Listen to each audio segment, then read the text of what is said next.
بسم اللہ الرحمن الرحیم۔ پاکستان سے مراد ہے پاک لوگوں کے رہنے کی جگہ۔ تو کبھی یہ کہا جاتا ہے کہ پی ٹی آئی والے دہشت گرد ہیں، اور کبھی یہ کہا ان کی حکومت آتی ہے تو وہ کہتے ہیں کہ نون لیگ والے دہشت گرد ہیں۔ کبھی کسی مذہبی جماعت کو کہا جاتا ہے کہ یہ دہشت گرد ہیں، کبھی کسی مذہبی جماعت کو کہا جاتا ہے کہ یہ دہشت گرد ہیں۔ آج کل تحریک لبیک والوں کو کہا جاتا ہے کہ یہ دہشت گرد ہیں۔ تو اس کا مطلب یہ ہوا کہ جن لوگوں نے قربانیاں دی تھی پاکستان کے لیے، وہ قربانیاں ویسے ہی تھیں۔ یعنی اس وقت ایک ہی نعرہ تھا، پاکستان کا مطلب کیا؟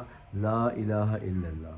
تو یہ ملک پاک لوگوں کے رہنے کی جگہ ہے۔ الحمدللہ ہماری تمام سیاسی جماعتیں پاک ہیں، تمام مذہبی جماعتیں محب وطن ہیں، کوئی دہشت گرد نہیں ہے، کوئی دہشت گرد نہیں ہے۔ سب سے محبت کریں، پیار کا درس دیں، ایک ہونے کا درس